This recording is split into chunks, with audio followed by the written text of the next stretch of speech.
please welcome to the stage with the biggest possible round of applause, your host, Emma Holmes!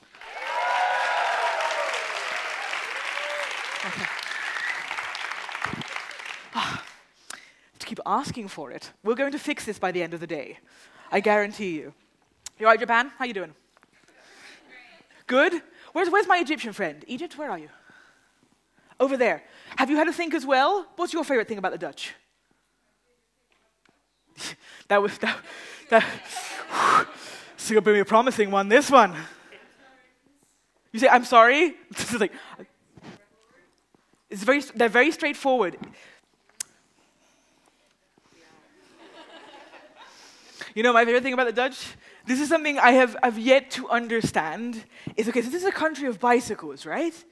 And like early in the morning, you will see people get on their bicycle, cycle to the gym, get off their bicycle, go into the gym, get on a stationary bicycle. Why? I don't understand it. I was like, you have all the equipment necessary to go for a cycle. Why stay in one place? Like, oh yes, this view of the bus station is excellent. This is exactly what I've always wanted to see. That's something but also the straightforwardness is also, it's a fine line between rude and straightforward. I'm English, I'm the opposite end of this. Like, I'm so sorry! I walked into someone in the supermarket the other day, I was like, I'm so sorry, and I realized that actually I hadn't walked into him, he had walked into me. And he was like, yeah, it's okay. What's wrong? Oh, ladies and gentlemen, are you ready for, how was the break? Was it good? Yeah. Excellent. Did you have coffee? Yeah. Tea? Yay. Ooh. There's some enthusiasm for tea here. Excellent. All right. Are you ready? So you're all feeling now lubricated with various liquids. Yep. I was just telling the girls backstage that I have a terrible tendency to find myself in awkward situations. This was one of them. Just keep talking. Right, ladies and gentlemen, are you ready for some more talks? Yes. All right. Would you please welcome to stage our first speaker of the part 2. Would you please welcome natural historian Mr. Dagan Miller. Woo!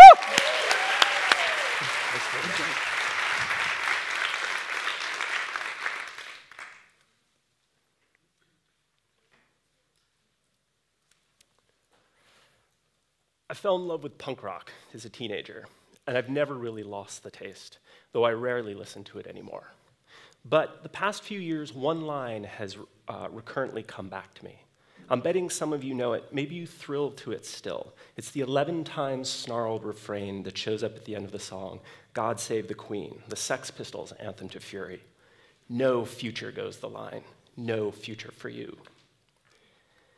I'm not alone in our hot, carbon-choked times in worrying if we'll have a future, in mourning everything and everyone that's been sacrificed in the name of progress, in worrying what life on Earth will be like in 100 years from now, in 50, in 12. 12 years from now, my oldest child will be 19, my youngest only 15. We have, according to the Intergovernmental Panel on Climate Change's most recent report, only 12 years in which to keep the globe from warming beyond 1.5 degrees Celsius. We're currently on track for 3 degrees of warming, which would be catastrophic.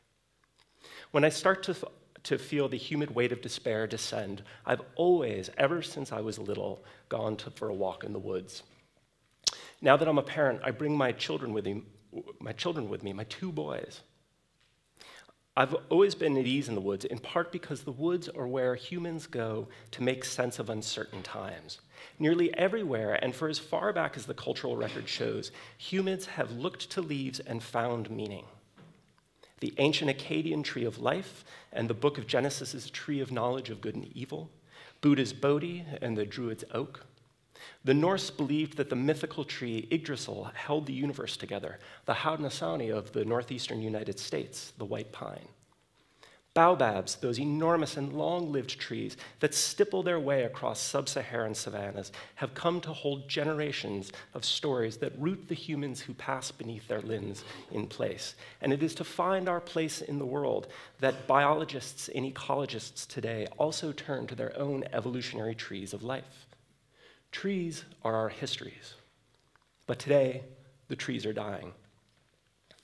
In the past 40 years, an area of rainforest the size of Europe has been cut. Lebanon's famous cedars are in decline, New England's sugar maples are retreating, and even the baobabs seem to be suffering. The trees are dying. Without them, many of the world's little live things lose their home. Without them, the earth gets hotter, drier, more sterile. Without them, we're losing our human history, which means that we're losing our imagination. The trees are dying, and I don't have any answers for you tonight, only a pair of questions for you to consider. Who are we? Where are we when all the trees come down? One day in 1846, Henry David Thoreau climbed nearly to the top of Maine's Mount Katahdin, one of the most imposing peaks in New England. And he asked those same two questions. Who are we? Where are we? Thoreau was the prickly author of Walden, published in 1854, one of the most famous works of American literature, and a founding document in American radical environmentalism. Walden is a book-length essay in which Thoreau recounts the 2 years he spent living beside Walden Pond in Massachusetts, in the woods, in a small cabin he built himself. Those two linked questions, who are we? Where are we? Are questions that Thoreau spent his entire life contemplating. He knew that the who was linked to the where, but the where during his lifetime was being remade rapidly, leaving the who adrift. Thoreau was born in 1817 and died 45 years later in 1862. He stood witness to the reign of King Cotton, the expansion of American slavery, the rapacious imperial appetite of manifest destiny, and the explosion of the Industrial Revolution in the US, an event largely driven by the growth of cotton. Quote, "Trade curses everything it handles," wrote Thoreau. He continued, "I cannot believe that our factory system is the best mode by which men may get their clothing. The principal object is not that mankind may be well and honestly clad, but unquestionably that the corporations may be enriched." Cotton production exploded during Thoreau's lifetime from 80 million bales in 1811 to well over 1 billion at the time of his death. And that fair cotton, he well knew, was planted, picked, and processed by tens of thousands of black slaves laboring in southern fields, slaves whose number nearly tripled over the course of Thoreau's life. Much of the cotton they picked and cleaned was shipped to England, textile mills in England, but some of it came to Massachusetts, where the famous Lowell mills, just downstream from his hometown of Concord, alone consumed 100,000 days of enslaved people's labor every year. The mills, of course, ran on water power, and they transformed the landscape of New England nearly beyond recognition. In Thoreau's day, 58 mills crowded the banks of his Concord River, flooding out the town's farmers. "This world is a place of business," Thoreau wrote.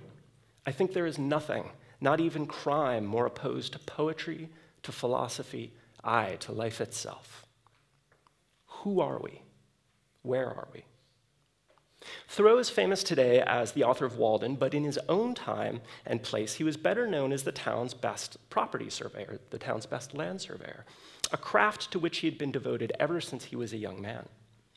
One of the reasons that Thoreau spent his adult life surveying is because the job, like that of a writer, is to notice. And in the summer of 1859, Thoreau began a cartographic masterpiece, a 7-foot-long map of the Concord River, a map anchored by a tree, a willow tree growing from the river's bank, and from which he gauged the river's height frequently. Like a good, dedicated cartographer, Thoreau spent weeks noticing, sounding the river's bottom in hundreds of places over the course of 24 miles. He plunged into the town's archives, searching out old maps to consult, and he sought out older citizens whose long memories he could mine. He checked the river's height against his tree, his willow tree, often 3 times a day, and monitored its current and composition. And then, with these piles of data, he made a map. Only the map is odd. Superficially, it looks like any other map, a blank white expanse with just a few details filled in. Town lines, the river's course, a few buildings. But look closer and you'll find a riot of thousands of tiny notations and particular comments about the river's current and its human use. Thoreau notes just downstream from the turnpike bridge, the first cottage, and just a little below, the boat place, the place where his willow once stood. Elsewhere, he marks the good swimming holes. He points out the cultural and historical geography of the river, where an old hay bridge once stood, where one might find freshwater clams, the monument to the Battle of Lexington and Concord in 1776 that launched the American Revolution. And he carefully details in scores of places what plants grow where, individual oak and ash trees, polygonum, bulrush, and many others. All that data on depth and current and where the plants and trees grew allowed Thoreau to imagine a river different from the one turning the gears of profit, imperialism, and slavery. A river impressively interconnected, non-fungible, specific, wild, free. Quote, "They who laid out the town should have made the river accessible as a common possession forever," Thoreau wrote near the end of his life in his great anti-capitalist essay, Huckleberries. And he used his surveying skill to stake a claim for the bulrush and his witnessing willow tree, for the bathers and those who hunted for freshwater clams, for himself and for all Concordians. Thoreau was often afflicted with a sense of despair when he confronted the linked social and environmental violent exploitation of his time, a violence we have inherited and amplified many times over. When he felt low, he too took to the trees to consult their rooted history, to fire his imagination, to discover possibility, and find the inspiration that he needed to begin remaking the world. That was all a very long time ago on what may as well have been a different planet, when CO2 levels stood at only 285 parts per million, rather than the approximately 405 parts per million of today. Levels that haven't been seen on Earth for at least 3 million years, and well past the 350 parts per million that scientists agree is the limit for life as humankind has known it. Perhaps the story of Thoreau and his map is irrelevant, a story from a different world, one where trees meant something other than whatever it is they mean today.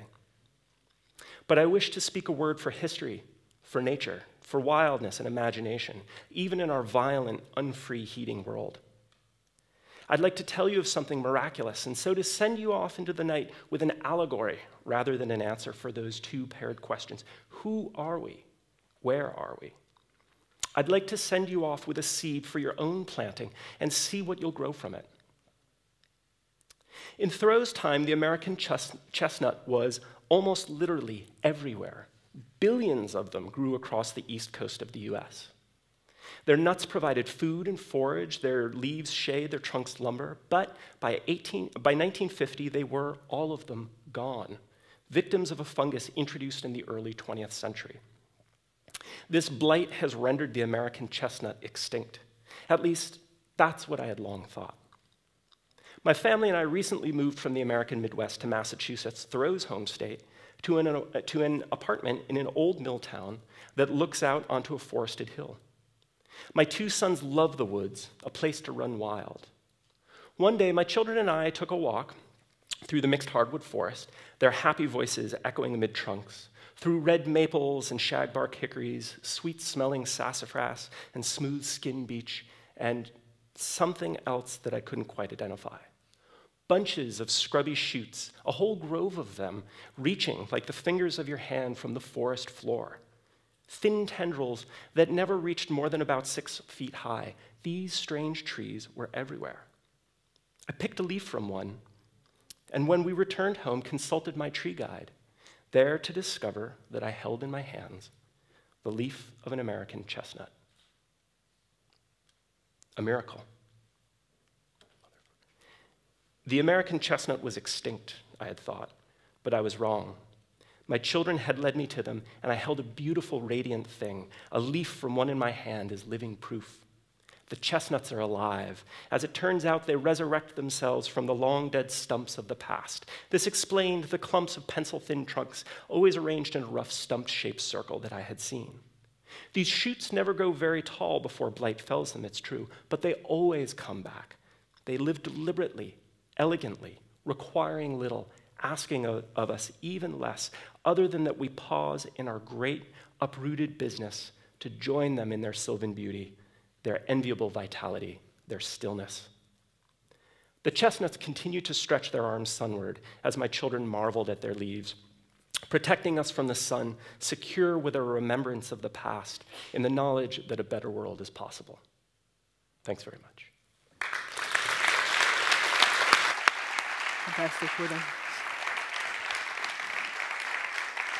Another round of applause for Dagan!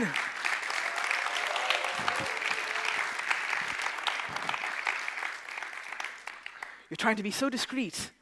There was not even... Wait. You were like one of those little things in the Grinch, Trina. Like, you were like... I follow you as well. Amuse yourselves. This is actually quite fun. Are you here to help him? Ah, the great purpose. So, ladies and gentlemen, are you ready for something a little bit different?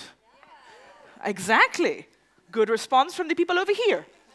The rest of you, are you ready for something a little bit different? All right, we have a performance for you now, rather than a speaker. We're going to have a little bit of a musical interlude. He of many talents, unlike your host here today. So we're going to have Yori Wabiki, who is going to be performing for us. I think I'll leave it at that. Would you give him a massive round of applause?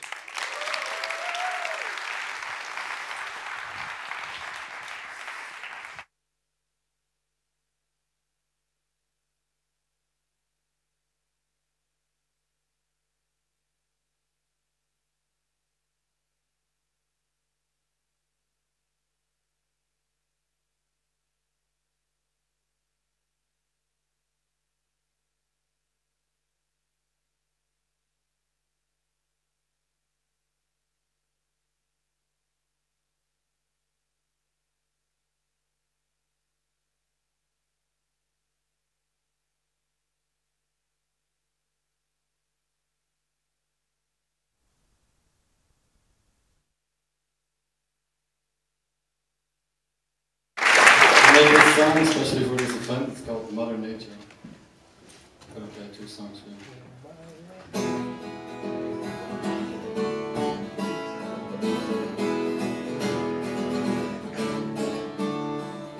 I could be the flower, you could be the bee.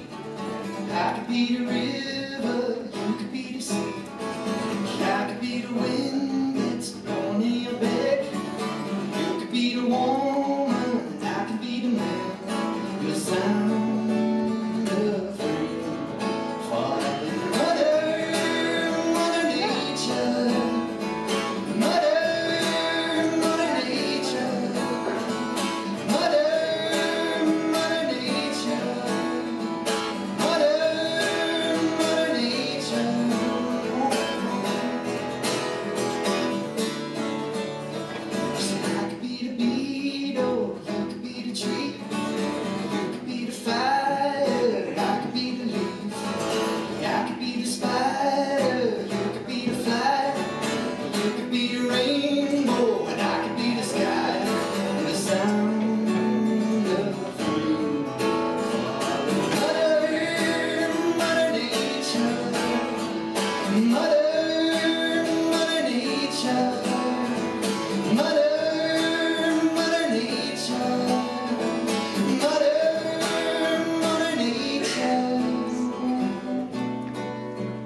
feelings disappear in the sea.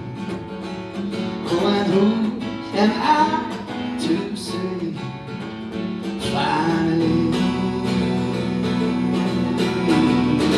But this won't stop me. You know this won't stop me.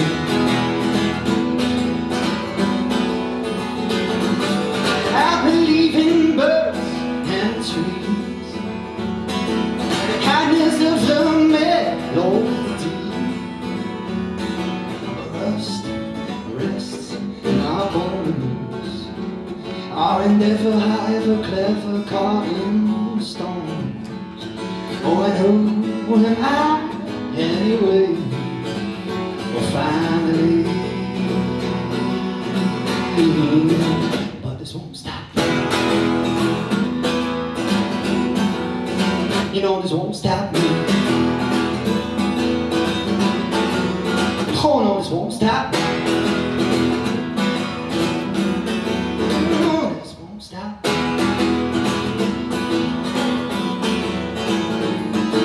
The taste is wild, honey sweet, and the touch fits in harmony.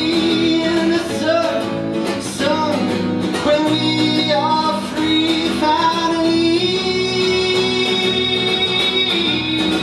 But this won't stop me.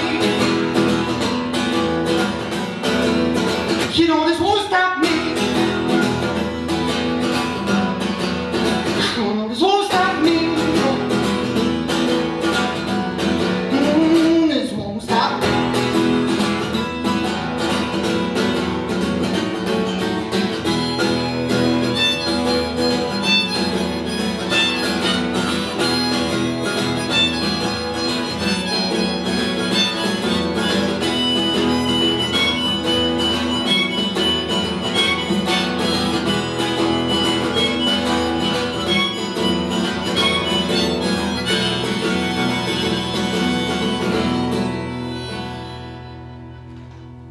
You know this won't stop me.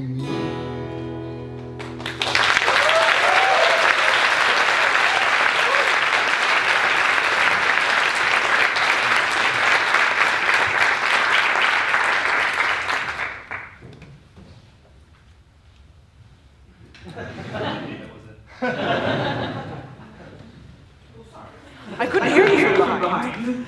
It was lovely. It was really nice. I was so dancing backstage. I know. I think we should next time pair up and go back. Yeah? I think that'd be a great idea. I tried pole dancing once.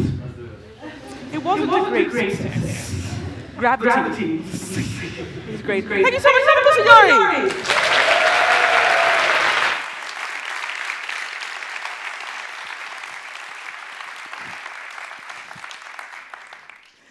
Ladies and gentlemen, you ready for your next talk?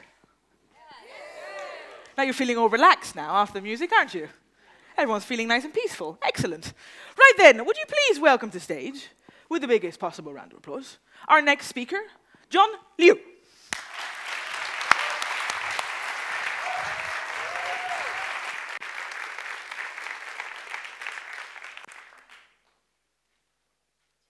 Hello.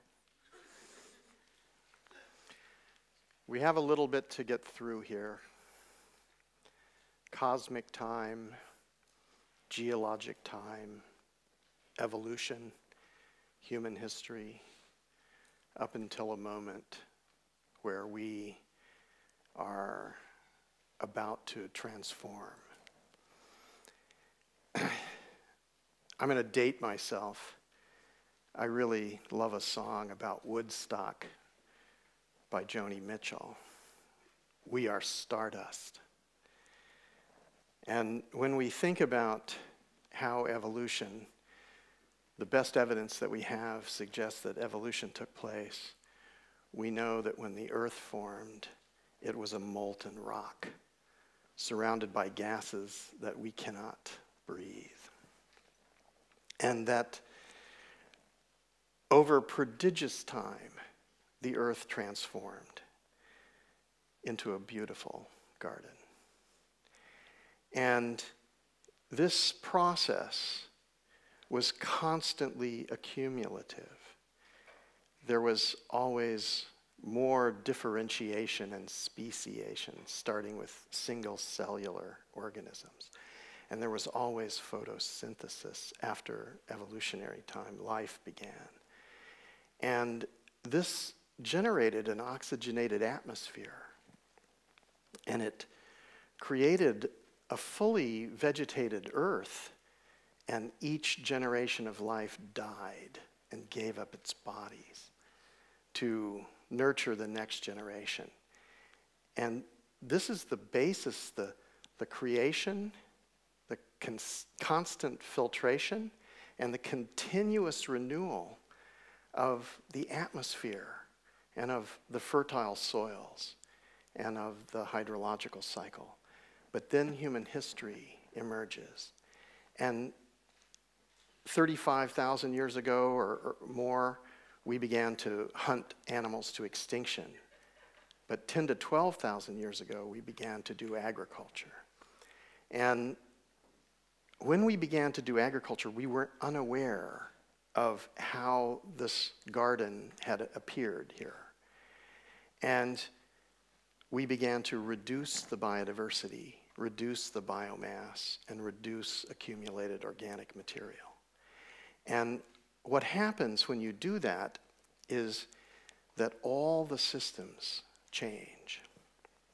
And it leads ultimately, if you never understand what's happening, to a collapse of the ecological systems. And what I found in studying this for about the last 25 years is that we can more or less use a type of ecological forensics to see exactly what happened. We know that the people remove the vegetation. What happens when you remove the vegetation? The sunlight directly hits the surface, and the temperatures massively increase. And all the cradles of civilization went in this same direction.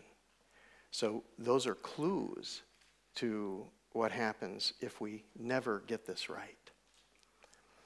Now, what I started to realize was that I'm only seeing function and dysfunction, or degrees of functionality and degrees of dysfunction. So it's the trend. It's the evolutionary trend. And this is me when I was 25 years ago. I went out to the Chinese Lus Plateau, and there I began to document this cradle of the largest ethnic group on the planet. And it looked like the moon. And this huge, vast area was ruined. And I thought, how could the largest ethnic group come from a place like this? And then I found it wasn't like that. It was a beautiful place. It was a nurturing place. And it was destroyed by human actions. And I started to realize I'd been covering as a journalist the rise of China from poverty and isolation since the late 70s. And then the collapse of the Soviet Union, so big geopolitical events. And when I looked at this, I realized, oh, this is different. This is more important than even these massive geopolitical events that I'd been covering, because the geopolitical events are expressions of hubris, of the thought that human beings are more important than nature. And 1,000 years from now, no one will remember the people or the events, but the choices that we make, the understanding that we have about our ecological systems will determine the quality of life for all living things. And I started to think about the basic functionality, infiltration and retention of moisture, about temperatures. How do the temperatures differ? What is the role of vegetation? And interestingly, I had dropped out of college to be a cameraman, and then I started to accidentally study. And after 25 years, I think I know quite a bit about this. And it tells us that we're at a crucial point in human history. Because of this, our understanding, whether we understand about function and dysfunction. And the Chinese, when they looked at this, they decided that as they were growing their economy, they had to do something for the people who were living in this place that was so massively degraded. And they started a massive project. And the World Bank hired me to document the baseline study. And this exposed me to the top experts and to the methodologies that they were using to do this, and I began to understand it. They were trying to address poverty and massive sedimentation. So they had a certain intention. And this is what it looked like in 1995 when they began to do this. And you may have seen some of my films on VPRO or the BBC or other places. This is what it looked like in 2009 when they had processed this. And it was an integrated approach that wasn't looking only at one thing or another. It was trying to do holistic restoration of the hydrology, the soil fertility, and the vegetation, the biodiversity, and also change the socioeconomic impacts. But what I saw here was that it's possible to rehabilitate large-scale damaged ecosystems. And this is exactly what we need at this time. And there's been a lot of discussion about like sequestering carbon disequilibrium in the atmosphere.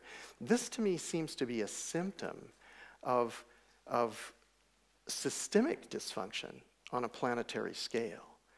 And generally in health-related issues, you don't treat the symptoms, you try to treat the disease. So understanding this holistically and dealing with the multiple aspects. And as a journalist, I learned to look at who, what, when, where. And I found that at the time of settled agriculture, they had a beautiful place. And then they began this long decline. And it was collapsing the system. But what's interesting is they made an intervention. And when they made this intervention, essentially where they made the intervention is the paradigm shift that determines whether human beings survive and restore the ecological systems and align our own behavior with ecology.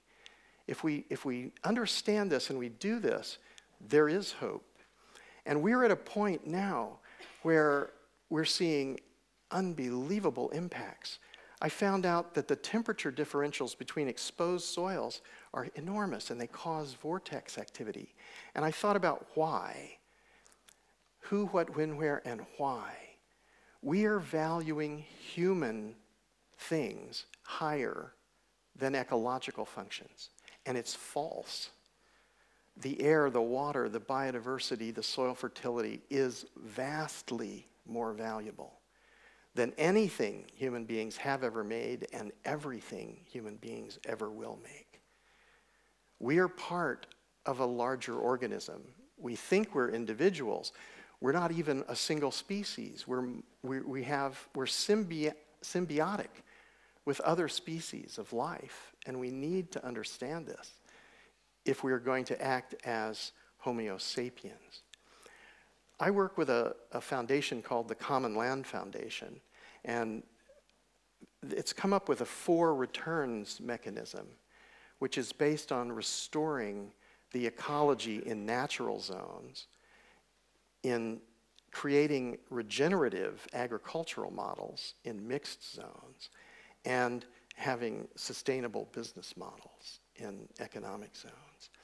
And this has to take place over the next generation and for generations to come. But we have a short window of opportunity, as we've been told, and we must act now to deal with this.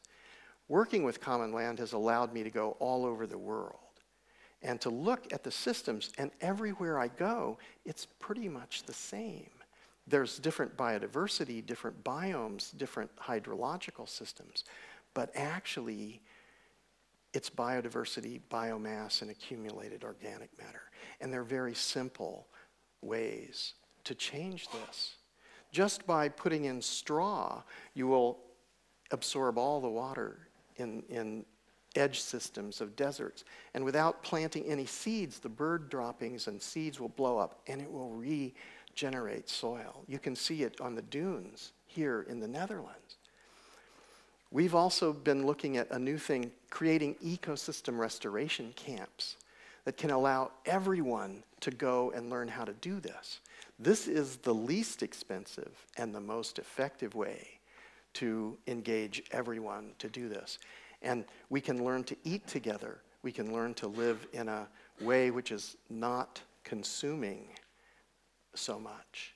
And we can happily take on the task of restoring the biodiversity, the biomass, and the accumulated organic matter. And by doing this, we can engage the entire population of the world. Imagine if we put camps like this in the service of refugees or migrants, and we generate huge nursery systems, and we teach everyone exactly how you do this. And we try to take this out of the commercial areas, because now the nurseries grow ornamentals, or they grow fast-growing commercial crops. We need to grow indigenous and endemic plants. We need to plant them out in huge numbers, and we all need to understand this and pass this to the next generation. So as I started to put this onto social media, thousands of people began to talk about it. And now we've built a camp in Spain already, and we're building camps. We're negotiating with Nepal, with Mexico, Kenya. Here in the Netherlands will be camps, and in California. And it's exciting to me to realize that actually we can't control this. It has to be self-governing, and it has to be self-organizing. But it allows for sovereignty for everyone. And it allows us to enjoy, to experience and enjoy nature.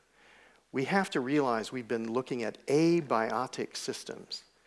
We need to look at the biotic systems, and we need to embrace this, because this is where the inspiration and the joy in life is, and where the natural systems are naturally regulated, constantly filtered, and continuously renewed. And this is something that everyone can do. This helps us also to level the playing field, to create a world in which everyone is equal. Because we're all related, not only to each other, but to all living things. We can't be here. We are stardust. We can't be here if we're not related to all life since the beginning of time. And our choices now will determine what the quality of life will be in the future. Thank you for listening to me.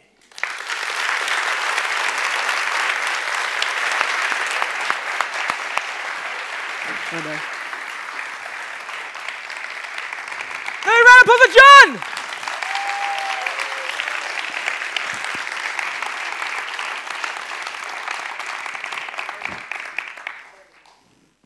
Where's my Mexican friend?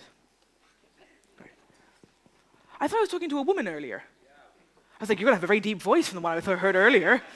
I was like, okay, you're the next two who are going to work out what's your favorite part about the Dutch, okay? I'm forewarning you now. This will come up after lunch. You have been warned. Ladies and gentlemen, are you ready for your last speaker before the lunch break? Yes. Excellent. Are you ready for your last speaker before the lunch break? Yes. Excellent. Right, ladies and gentlemen, would you please welcome to the stage with... I was looking at the girl behind. I thought she was doing this. And I was like, oh gosh, quick, save the situation. Would you please welcome to the stage with the biggest possible round of applause, Lars Hein. Thank you. Good day. It's a pleasure to be here. I'll be talking about natural capital accounting. So accounting for natural capital. How did I end up doing that? So I've been working as an environmental expert for the last 25 years or so. I've worked in a big company, I've worked in the UN system, and now I'm in academics. I'm based here in Wageningen. And I've been able to work in something like 40 countries. That's been a real privilege. And every time, of course, when we work on environmental issues, on natural resources, the idea is that we want to combine people, planet, and profit. We want to look for management systems that are profitable in the short term, that are sustainable in the long term, and also that are inclusive. There should be some fair sharing of cost and benefits of managing such a system. And even though we agree all upon those principles, it's actually in practice very, very hard to come up with such systems. And usually, stakeholders, we don't even agree upon, well, is there an environmental issue? Is there an environmental challenge? Where are things going? Where are things moving towards to? What are the costs and benefits of managing the system in different ways? So it's actually very difficult to come up in practice with solutions that satisfy these criteria. And one of the constraints, and of course it's not the only constraint, but one of the constraints is that often we lack information. We lack an objective, robust and detailed information base on which we can base the management of our natural resources. And of course it's not the only thing that's missing, right? Even if you would have perfect information on the environment or natural resources, we cannot expect things to be smooth sailing. Obviously there will always be conflicts of interest, there will be different stakeholder interests. And that's fine, but in order to resolve these, in order to address these, we need to have good, credible information on how the environment is doing. Now that is how, if this one is working, which is not. So that is how the system of environmental economic accounting, this is why this was conceived. The SEA, S-E-A, so System of Environmental Economic Accounting, is a system which is meant to provide information on how the environment is doing, how natural resources are doing. And basically it is about both recording the status and trends in natural resources, as well as recording and reporting on how people are using the environment, how people are using the natural resources. And the SEA is connected to the System of National Accounts. Now, System of National Accounts, or SNA, is not something you're familiar with, I know that. But you know one of the indicators that's produced with the SNA, which is GDP, Gross Domestic Product. That's an indicator that we all know. It reflects economic activity in a country in a given year. And that is produced according to the standard of this SNA. Now, we also know that GDP, Gross Domestic Product, it doesn't tell us anything about how the environment is changing. This is because the SNA was conceived in the 1950s mostly. In those days, the environment was still not in serious problems. Natural resources were abundant, so there was not really a need to consider in detail how you would reflect those in your statistical system. And having these statistics is important because that can give you, in principle, the information base that you can use to manage your natural resources. So this was recognized, of course, already some time ago. And already in the 90s, people started designing a way to integrate environmental information in these economic statistics. And this was the first step towards developing the SEA. And the first one is what you see in the top here. It's called the central framework of the SEA. And that one looks at the environment as individual stocks of resources. And it's particularly useful to use the SEA central framework to report upon things like natural gas and oil and mineral ores and reserves. And of course, this is not a theoretical system. This is the system that is being used by dozens of countries in the world to report on their oil and gas reserves, for example. So this is a system that's in existence. And the system itself is managed by the UN Statistical Commission. So it is representatives of all statistical agencies in the world that have the authority to manage this system. Now, it has also become clear that the central framework is not enough because it doesn't tell us how ecosystems are changing. What is the ecological capital that we have on the planet or in individual countries? So, therefore, the SEA ecosystem accounting approach was developed. And myself, I've been quite closely involved in that from the start. We started about 10 years ago. Of course, this has been a team effort with a large group of people coordinated by the UN Statistics Division in New York. And the SEA is a system now that you can use to analyze how your ecosystems are doing and also how people are using these ecosystems. And so what are the benefits that people derive from ecosystems? So I want to have a bit of a closer look at that SEA, because it is clear that if we want to manage our ecosystems better, we need to have good information on that. So this is a bit of a complicated slide, but the SEA is a comprehensive information system. We need to do a thorough job if we want to really understand how ecosystems are changing. And so the first element that you capture with the ecosystem accounting approach is to do with the type of ecosystems that you have in a country. And so where are the forests, where are the wetlands, where are the grasslands, how many hectares do we have of those? And so that's the basis for the accounts, it's the extent account. And the next step, we want to understand the condition of these ecosystems. And so what's the quality of the water, what's the quality of the soil and agricultural land? And so we need to understand also how the condition of the environment is changing in order to understand what's going on, and also in order to understand how changes in the environment will reflect upon people. How will people be affected as a consequence of those environmental changes? Now the third account is the ecosystem services supply and use account, meaning that we want to understand the benefits that people get on an annual basis, on a quarterly basis, from these forests, from these wetlands. And those benefits can be very diverse. We use the environment in many different ways. So for example, we can extract all kinds of goods from ecosystems, things like timber or fish or water that we use to produce drinking water. So these are called provisioning services. Now the second category of benefits of services that we get from ecosystems is called regulating services. Those regulating services, they deal with all kinds of processes that are managed by ecosystems.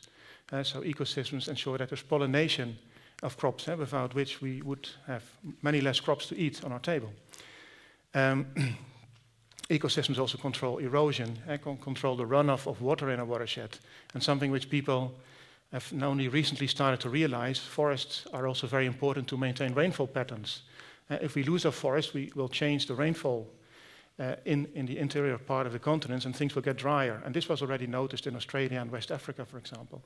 And so we need to understand how ecosystems support our life through these ecological processes before we make choices on how we manage ecosystems.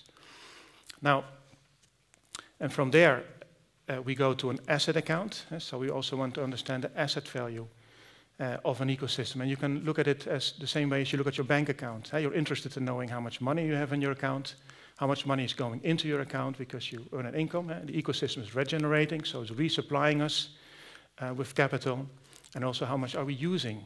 So those aspects, as in an accounting system, are covered in ecosystem accounting.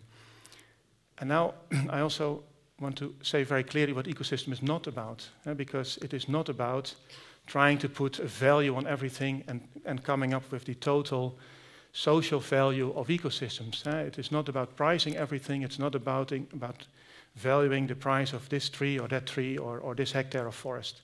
That's not what we're doing. In ecosystem accounting, we try to understand the contribution of ecosystems to economic activity, to production and to consumption. And we value them also in that way. And this is a very crucial distinction, which also reflects upon how you can use the ecosystem accounts for supporting management. And for example, if you look at drinking water that you get from your tap, of course you can look at the price of that drinking water, which is what we capture in the accounts. But actually the value of drinking water would be much higher. Imagine the water would be scarce. You're very thirsty, you would be willing to pay a lot more for a drinking water than the modest bill that you pay to your drinking water company.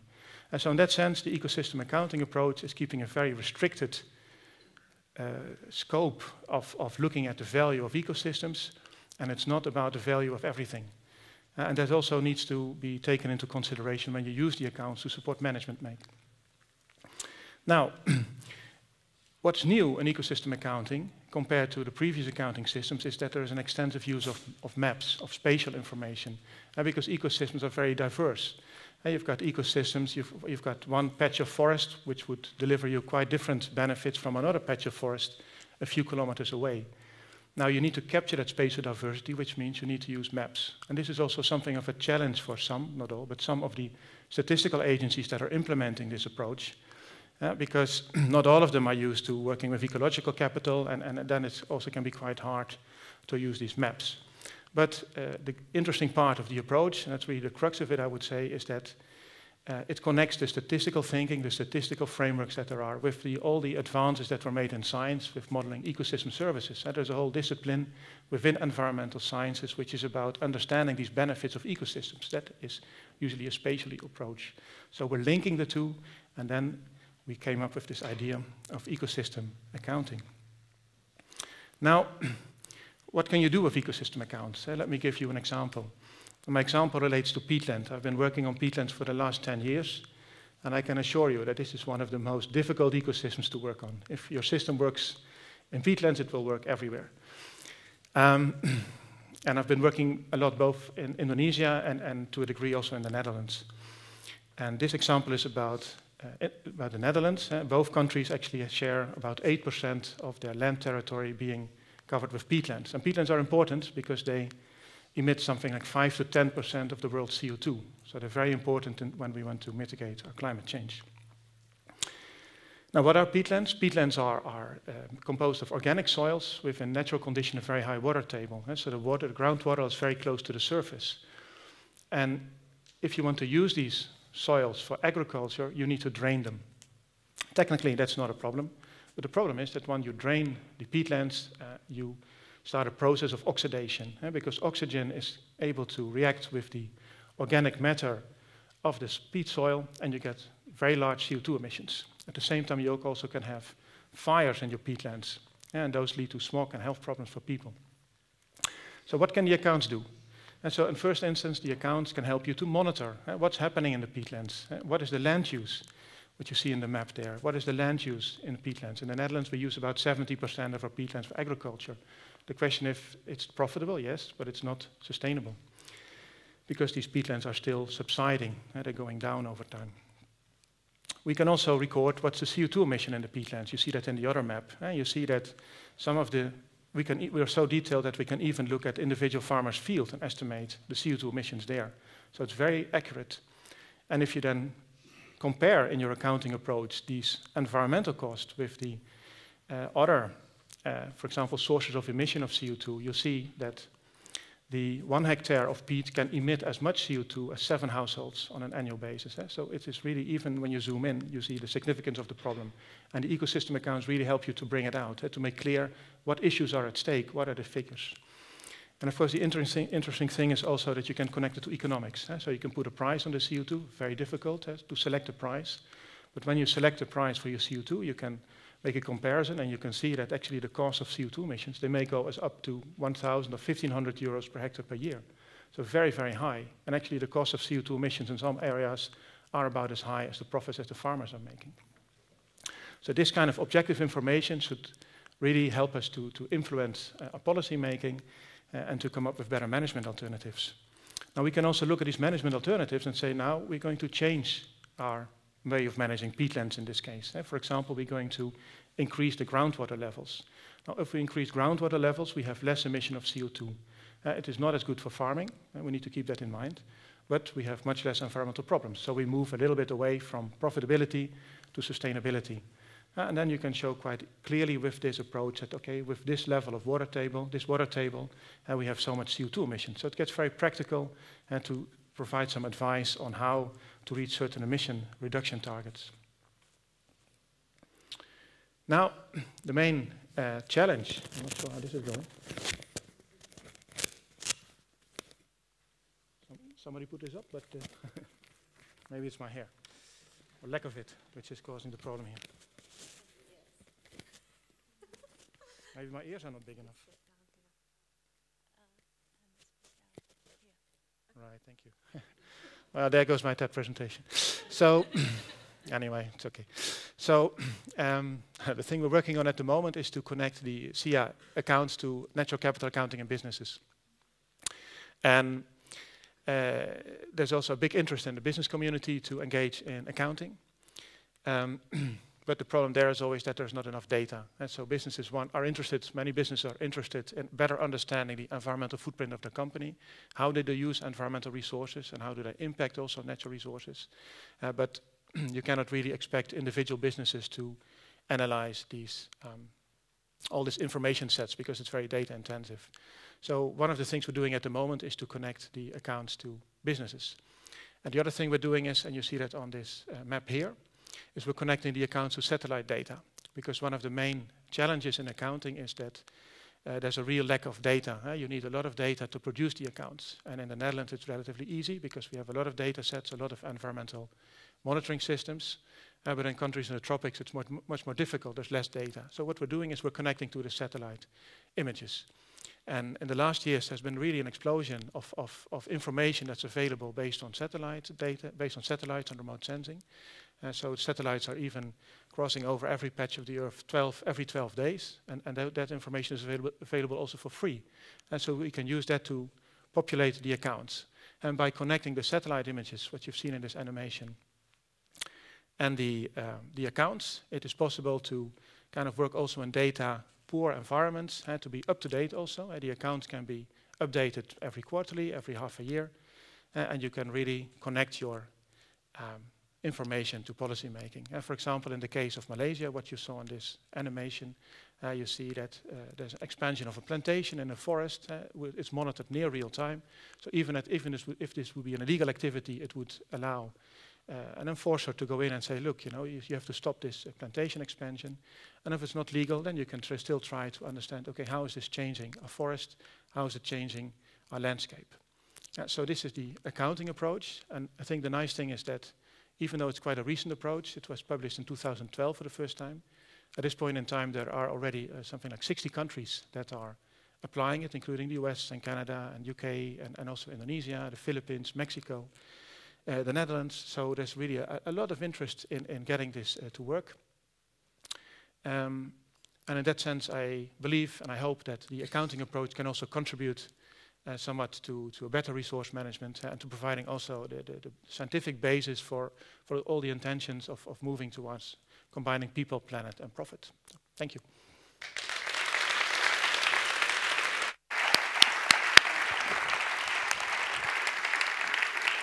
No round of applause!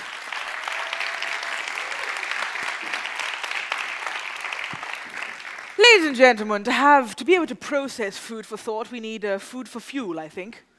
Correct? Yes, I thought so too. So we're going to take a break. A couple of things before you leave.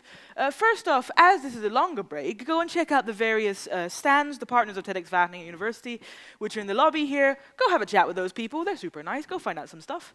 I thought I would make a great advertisement, wouldn't I? I found it a calling.